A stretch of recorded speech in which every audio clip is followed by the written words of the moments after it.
इन्होंने आप मुझे मैं शनिवार को आई थी तो बोले कि आप मंगलवार को आपको पावती मिल जाएगी, आपको बाटला मिल जाएगा। तो हाँ। ठीक है, कोई बात नहीं। हाँ। आज वापस मैं आई हाँ कि आ जाए, तो मैं बोले कि नहीं, अभी आपका 29 तारीख का बुकिंग है, अभी मैं तो 25 तारीख का बाटला दे रही हूँ, आपको कैसे दे सकती हूँ मैं। हाँ। ऐसा मैं बोले, मेरे घर में बच्चे हैं, मेरी सास पेशेंट है कैंसर से, जिसको नहीं पता, तो आप चल के मेरे घर बाटला नहीं, मैं पड़ोसी को लाके मैं उनकी खाना बना के दे रही हूँ, पड़ोसी को। 23चा बुकिंग केलाय माझा। 23 तारीख हो 23 तारखेचा बुकिंग केलाय। आमचा 16 बुकिंग आहे. बुकिंग आहे तुमचं? अजून नाही आलाय. 4 घातले. 4 फेऱ्या घातल्या. बघा आता या ताई आहेत, या गर्भ आहेत आणि त्यांची ही अवस्था, याचा अर्थ कुठेतरी काहीतरी मूर्त आहे. 23 तारीख का मैसेज है. बुकिंग है मेरा 18 तारीख का बुकिंग किया मैंने 27 को मुझे मैसेज आया और ऐप में देखता तो डिलीवर बता रहा है। टॉप 10 महाराष्ट्र न्यूज चॅनल मधून मी दीपक कोटेकर. युद्धजनक परिस्थितीमध्ये सिलेंडरचे जे बाटले आहेत ते खरंच योग्य प्रमाणामध्ये ग्राहकांना मिळतात का?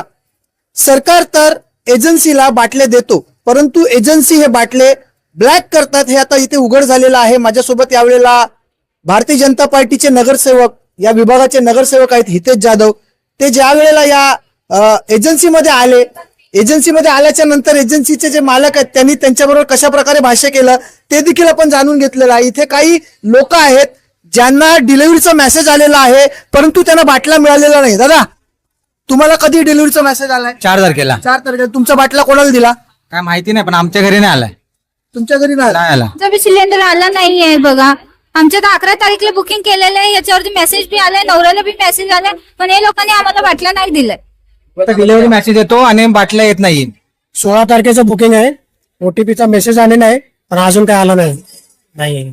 तर इथे असणारी सगळी जी लोक आहेत हीच त्यांच्याबरोबर झालेली परिस्थिती आहे. इथे जी तुम्ही इथे आलात, मालकाशी तुमचं काय बोलणं झालं? खरं म्हणजे आम्ही इकडे विचारायला आलो की अशा पद्धतीने गॅसचे जे बाटल्यांचे जे बुकिंग केलेले आहेत आणि लोकांना हे गॅसचे का नाहीत, कारण की माझ्याकडे एक ती ताई आली, त्यांच्या घरी कॅन्सरचा पेशंट आहे. ती थोड्या वेळ अगोदर इकडे आली आणि बोलली माझी बुकिंग झाली, मला बाटला का नाही. तर त्यांनी सांगितलं जेव्हा वाटेल तेव्हा बाटला येईल, तुम्ही आता इकडनं निघा.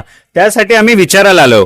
मी एक कॉर्पोरेटर असल्यामुळे इकडच्या गॅसवाल्यांनी मला बसायला खुर्ची दिली आणि मी खुर्चीवर बसलो होतो, परंतु त्या मालकाला त्यांच्या खुर्चीवर का बसला हा जाब त्यांना विचारत होता. मी त्यांना सांगितलं अरे मी खुर्चीवरून उभा राहतो, मला काय नाही, तुमच्या खुर्चीचं काय नुकसान झालं असेल तर मी माफी मागतो, परंतु ह्या सामान्य जनतेला ह्या बाटल्याचे जे त्रास होत आहे याच्यावरती काय केलं पाहिजे. नाही ते आम्ही बघू, ते तुम्हाला काय बोलायची गरज नाही. तर अशा पद्धतीने जर हे वागणूक करत असतील तर आमच्यासारख्या प्रतिनिधीशी, जे जनतेने निवडून दिलेलं आहे, लोक आमच्याकडे देणार आणि आमच्यासारख्याशी जर ही भाषा असेल तर सामान्य जनतेचं काय. आणि बाटला हा आपल्या देशात पंतप्रधान साहेब नरेंद्र मोदी साहेब, राज्याचे आमचे देवेंद्रजी फडणवीस साहेब आणि आमचे पक्षाचे रवींद्र चव्हाण साहेब व आमच्या इकडचे स्थानिक आमदार राजनजी नाईक यांनी स्वतः सांगितलंय की गॅसचा बाटला कधी सामान्य नागरिकांना कमी पडणार नाही. मग परंतु ह्या इकडनं हा सगळा काळा बाजार केला जातोय असं मला तरी वाटतंय. आता एक इकडे भाऊ आहेत, त्यांना 4 तारखेला डिलिव्हर मेसेज येतोय आणि बाटला त्यांच्या घरी पोहोचलाच नाहीये. अशा ह्या सगळ्या एकंदर परिस्थितीला बघून आम्ही जाब विचारायला आलो, परंतु त्यांचं म्हणणं आमच्या खुर्चीवर का बसलो, हे अतिशय चुकीचं आहे. यावरती कारवाई झाली पाहिजे. खरं आहे, मालकांना खुर्चीची पडलेली आहे, परंतु इथे असलेली जी जनता आहे, ज्यांना सिलेंडर मिळत नाहीत, जी लोक त्रस्त झालेत, कोणाच्या तरी घरी पेशंट आहेत, कोणाला जेवायला मिळत नाहीये, अन्न शिजत नाही, असं असताना या गॅस एजन्सीवाल्यांना स्वतःच्या खुर्चीचं पडलेलं आहे.